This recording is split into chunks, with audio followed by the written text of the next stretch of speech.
Welcome to the FAQs, and this week Karen is going to ask me the questions.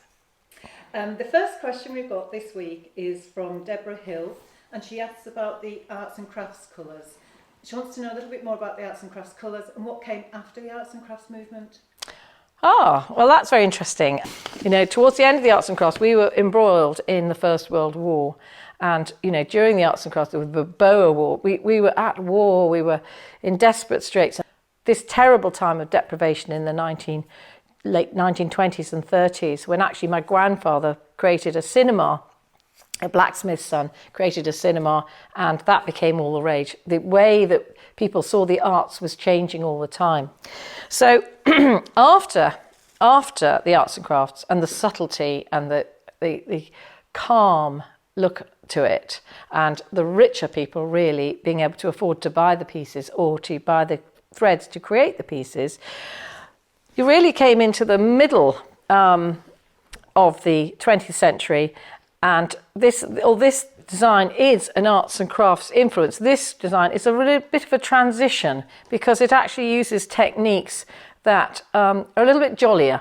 So I brought this one away from its 1910, 1920s actual structure and design, away from the running hare and the phoenix and tree, which have far less colour in them, and used the purples and pinks and a big variety of colours, this lurid green, and you start getting the synthetic dyes being shown far, far more. So they went away from the subtlety a little bit, and they went into a bit more bling. So you start having the Dayton's transfers being featured in magazines, and people just used what they had. So you see knitting wool, you see cotton being used a lot because cotton was a much cheaper alternative, and you see it being stitched cotton onto cotton, and tablecloths being made that you could launder. So in crewel work type of designs, and that's when you get a slightly cheaper look to it, to be honest. It's they had to, because they were rationed and they didn't have the materials towards the end of the war in particular.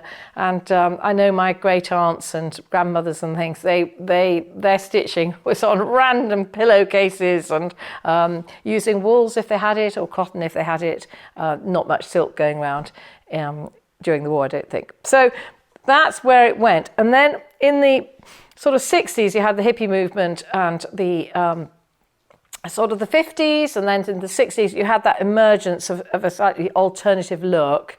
And then Erica Wilson was a massive influence, who was English, studied at the Royal School, tall, imposing, incredibly funny, lovely woman, very encouraging, and a wild stitcher. I mean, honestly, her work is not neat. It's amazing. I'm really so inspired, very artistic.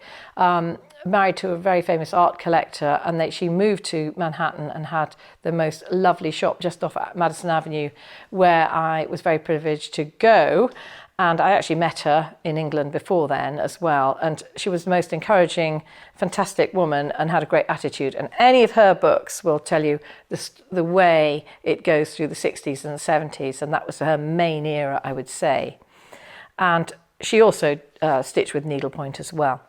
So really, that's where it went, and then it rather died a death. And when I started in 1993 with my company, I'd been a closet crewel stitcher all my life, and that was 40 years on from when I was born, so from around about the age of 6, so quite a long time of stitching, and really studying the pieces quietly. Every time I saw them, I was always fascinated, and then I kind of developed them looking at castles and wanting to see how the past had stitched these pieces, because I wasn't going to reinvent the wheel. I think that it was so clever the way that they were stitched, in particular the blue bed hangings, in the King Malcolm bed hangings at Glamis Castle from 1683. They were a massive influence, and I've learnt so much more. I know so much more than I did when I started, and I'm just building on what everybody else did in the past, and I think that's the way forward for